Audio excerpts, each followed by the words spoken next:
This weekend, a bunch of PlayStation 4 owners got to try an alpha for the game Destiny, and I thought I'd offer up some quick thoughts for those who haven't jumped on Sony's latest console, just to play a demo. Enjoy!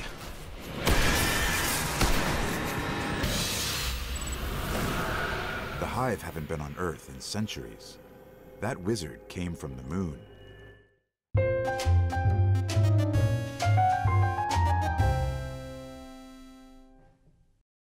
For those that haven't been swept up in the $500 million marketing storm, Destiny is Bungie's newest project after their contract with Microsoft ended a couple years ago.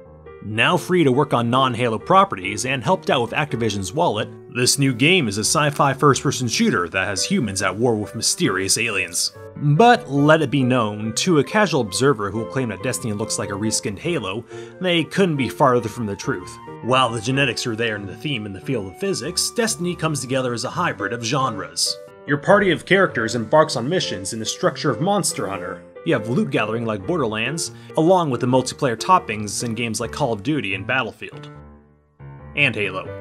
All of this glued together in one package makes for a game that carries your avatar through hours and hours of seamless gameplay. You start off by picking one of 3 main classes, which each have different melee attacks, jump mechanics, upgrades, and special moves. The Titan gets a ground shockwave that works as an instant kill. The Warlock gets a projectile attack that's a little harder to aim but can be upgraded to home in on targets. And the Hunter gets a special gun that'll deal massive damage to enemies if they can hit with it. Since we're on Alpha, it only gave us a tiny taste of what makes these classes so different in the long run. The demo came with 1 campaign map, 3 mission types, 2 multiplayer maps, and a level cap of 8, so through multiplayer, one can immediately see some sameness in the costumes and the builds. But the game's vendors certainly do tease the higher level swag to be found with the final product. But even with the little time I spent with Destiny, if I wasn't excited before, I certainly am now. Starting with a campaign mission that ends in a boss fight against a flying alien wizard, you're dropped into an abandoned facility on Russia that is littered with extraterrestrial forearmed looters. They'll attack you on sight and even fight amongst themselves. Destiny allows you to drop into anyone's game instantly, and even allows you to meet up with random strangers like you're actually encountering them on an adventure. They usually spawn far away, so it's not like they pop right in front of you, but if you get too far away from these players, they will disappear. Along the way, you might run into some rare alien bounties or grab some loot that can be equipped mid-game. And true to any online experience, the game doesn't pause for you, so you have to make sure you're in a safe area, otherwise you're going to learn this lesson the hard way. Beating this first mission gives you access to an open-world playground on the included map, where you'll be given a number of quests to complete, usually with enemies of varying difficulty around every corner. You also get a strike mission, which works like an instance, with several other characters helping you from the start and a pair of bosses to fight. 2 problems rear their ugly head fairly quickly, the first of which is the navigation system that has to be brought up often, since objectives are laid out on multiple checkpoints and thus change constantly. You'll eventually get to a point where you'll memorize locations and guess where objectives are, but for newcomers, it'll put your touchpad to work. Luckily, you can get on your space bike and skip most encounters. The other problem, and this is subjective, comes from enemy strength. Even though they are higher level, enemies and bosses can have a lot of HP. Some of which, even when you're only 2 or 3 levels lower in equipment, will regain HP faster and you can damage them. It gets a little boring after a while when the main strategy for these bosses is just to aggro it for a second, then hide behind a piece of cover when they shoot their explosions at you, pop back out, and do the same thing over again for 5 minutes. Bungie seems to think that throwing in regular enemies is a way to solve both ammo and repetition issues, but they mostly serve as an annoyance. Additional mechanics like stage hazards or multi-part bosses probably will, or should, occur later in the game, but for this demo, a giant sphere that teleports around and throws up 3 explosions every once in a while wasn't exactly jaw-dropping.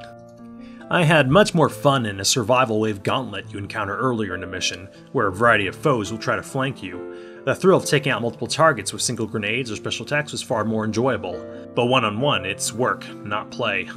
On to the competitive multiplayer, it's frankly enjoyable. Although based on how widely my kill-death ratio can span, it's no surprise that opinions on it have run the gambit from euphoric to annoying. The way the game feels and the physics can be linked back to Halo, which is a plus for me, but some might prefer the pace of other first-person shooter games. I only got to experience 1 game type, Capture the Point, but it's fast and frantic with 6-on-6 battles. 2 vehicles usable on the moon map control like butter and hit really hard, but can be taken out in seconds by many of the staged turrets or heavily armed players. Something different from many multiplayer shooters is the ability to see your enemy's health like you can see in the campaign mode, instead of relying on intuition as you would in other titles. Since there's a number of ways to annoyingly kill your opponent in one hit, it's sometimes rendered moot, but the added dynamic changed up my strategy for how I normally play these games. For instance, I could see if my shots were actually hitting a far-off target, and I could see if I could win a standoff in a one-on-one vehicle duel, or if I was better off flying away. With the limited level cap, balance issues can't be accurately measured yet, but the extra weapon options for those who have access to them do become apparent when you're constantly being put on the receiving end of them. If you're not a fan of getting decimated by those with better toys, it's expected that the mode can alienate some people. For this reason, I avoided multiplayer until I was at a level to have full weapon and special power access, at which point I did much better. The way Destiny is set up though, one can play the game without venturing into this mode, and vice versa for single player content. It just allows you to get certain equipment sets for either practical or cosmetic purposes, and it looks like there'll be plenty to do in either to validate the purchase. The mostly seamless link between the two though offers incentive to get in a little bit of both, as you'll feel like you're constantly progressing. Customization for your actual character's face is in there too, and while limited, the models are nicely detailed. And props to Bungie for actually making female faces that look like hardened super soldiers over beautified supermodels. These don't serve any purpose in first-person modes and will mostly come into use for the social hub area, whose presentation feels rigid and antiquated like in an MMO. But if the game wants to be goofy in one respect, it's actually fitting here. And certainly not without that classic dumb Bungie charm. One can dance in the middle of a firefight, or play around with a dumb PSO-styled bouncy ball in the lobby. The naming convention for your classes and enemies have a very medieval tone, which is charming juxtaposed with the futuristic setting.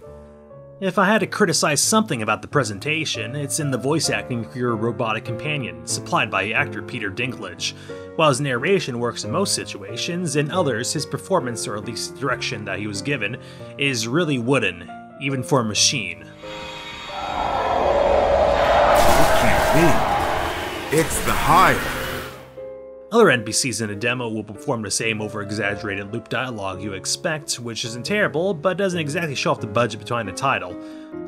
But hey, it's an alpha. As for the technical side, it's a shame that this game isn't currently also getting a PC version. Although it pulls off 1080p, the frame rate hovers around 30, and this is a situation where I'd prefer performance over graphics for a first-person game. The FOV is somewhat cramped as well, as you'll run past other people in multiplayer regularly. To most console gamers though, these aren't going to be deal breakers, and the game still looks pretty darn impressive. Simply put, Destiny is fun and cute, even with its flaws. From booting it up, I played it for 6 hours straight, and its experience I can see myself grinding in when the real game comes out. If you're into Call of Duty style experiences, there's something here for you, and if you like solo experiences with friends helping out, there's also something here for you. Destiny comes out September 9th on Xbox 360, Xbox One, PlayStation 3, and PlayStation 4. A beta test starts up July 17th for all of its platforms. P.S. If you're a wealthy person with both an Xbox One and a PlayStation 4, and you need to figure out which version to get, the PS4 has a little bit of extra content, maybe time-locked or something, and it can also be remotely played on Vita, so I did enjoy a little bit of it on the toilet during my 6-hour session. Ain't living in the first world grand.